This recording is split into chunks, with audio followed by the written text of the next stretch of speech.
Assalamualaikum warahmatullahi wabarakatuh. Perkenalkan, nama saya Nabila Rahmawati dengan NPM 2303050133, mahasiswa program studi pendidikan guru sekolah dasar Universitas Muhammadiyah Magelang. Pada kesempatan kali ini, saya akan mempresentasikan materi pendidikan mitigasi bencana dengan dosen pengampu mata kuliah Dr. Rasidi MPD. Yang pertama, pendidikan mitigasi bencana merupakan upaya untuk membangun kesiapsiagaan dan ketangguhan masyarakat sejak usia sekolah dasar. Tujuannya adalah agar peserta didik memiliki pengetahuan dan keterampilan dalam menghadapi bencana sehingga dapat mengurangi risiko yang mungkin terjadi. Bencana sendiri dibagi menjadi tiga jenis, yaitu bencana alam seperti gempa bumi, tsunami, banjir, dan tanah longsor. Yang kedua, bencana non-alam seperti wabah penyakit, gagal teknologi, pandemi, epidemi. Yang selanjutnya, bencana sosial seperti konflik dan kerusuhan. Risiko bencana dipengaruhi oleh tingkat bahaya, kerentanan, dan kapasitas masyarakat. Semakin baik kapasitas masyarakat dalam menghadapi bencana, maka risiko yang ditimbulkan dapat ditekan atau diminimalisir. Indonesia yang selanjutnya, Indonesia merupakan negara yang berada di kawasan Ring of Fire atau cincin api Pasifik. Kondisi ini menyebabkan Indonesia memiliki banyak wilayah yang rawan gempa bumi, tsunami, dan letusan gunung api. Oleh karena itu, sekolah memiliki peran penting sebagai tempat untuk menanamkan budaya sadar bencana sejak dini melalui pembelajaran, simulasi evakuasi, serta mengenalkan jalur penyelamatan.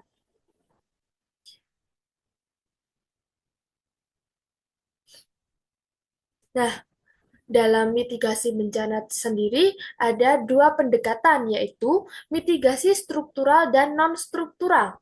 Mitigasi struktural berupa pembangunan fisik atau infrastruktur, seperti gedung tahan gempa, tanggul penahan banjir, dan sistem peringatan dini. Sedangkan mitigasi non-struktural dapat dilakukan melalui edukasi, penyuluhan, simulasi evakuasi, serta penyusunan peta rawan bencana. Kedua pendekatan ini harus berjalan bersamaan agar upaya mengurangi risiko bencana menjadi lebih efektif. Yang selanjutnya, sekolah juga memiliki peran besar dalam membangun ketangguhan peserta didik. Hal ini dapat dilakukan dengan membentuk tim siaga bencana sekolah, melaksanakan simulasi evakuasi secara berkala, mengintegrasikan materi kebencanaan ke dalam pembelajaran, serta bekerja sama dengan BPBD, PMI, orang tua, dan masyarakat. Dengan begitu, siswa tidak hanya memahami teori, tetapi juga mampu menerapkannya dalam kehidupan sehari-hari. Yang selanjutnya, dampak psikologis dan trauma healing. Selain dampak fisik, bencana juga dapat menimbulkan dampak psikologis, terutama pada anak-anak sekolah dasar. Mereka dapat mengalami rasa takut, cemas, sulit berkonsentrasi, bahkan kehilangan semangat belajar. Oleh karena itu, diperlukan kegiatan trauma healing seperti permainan, menggambar, bercerita, bernyanyi, dan bermain peran.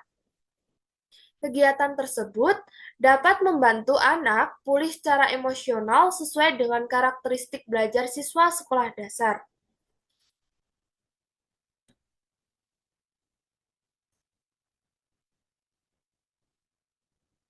Selanjutnya, ada strategi inovatif dan literasi kebencanaan.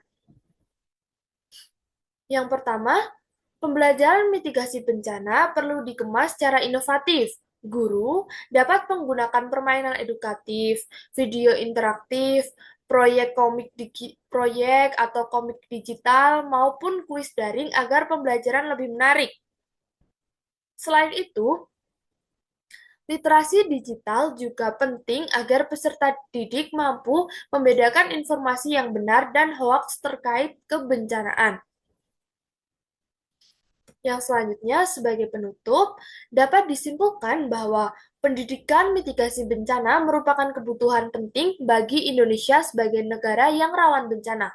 Melalui perpaduan mitigasi struktural dan non-struktural, serta peran aktif sekolah dalam edukasi, simulasi, dan penguatan literasi kebencanaan, diharapkan peserta didik menjadi pribadi yang tangguh, siap menghadapi bencana, dan mampu menyebarkan budaya sadar bencana di lingkungan sekitarnya. Demikian presentasi yang dapat saya sampaikan. Terima kasih atas perhatian dari Bapak dan teman-teman semua. Wassalamualaikum warahmatullahi wabarakatuh.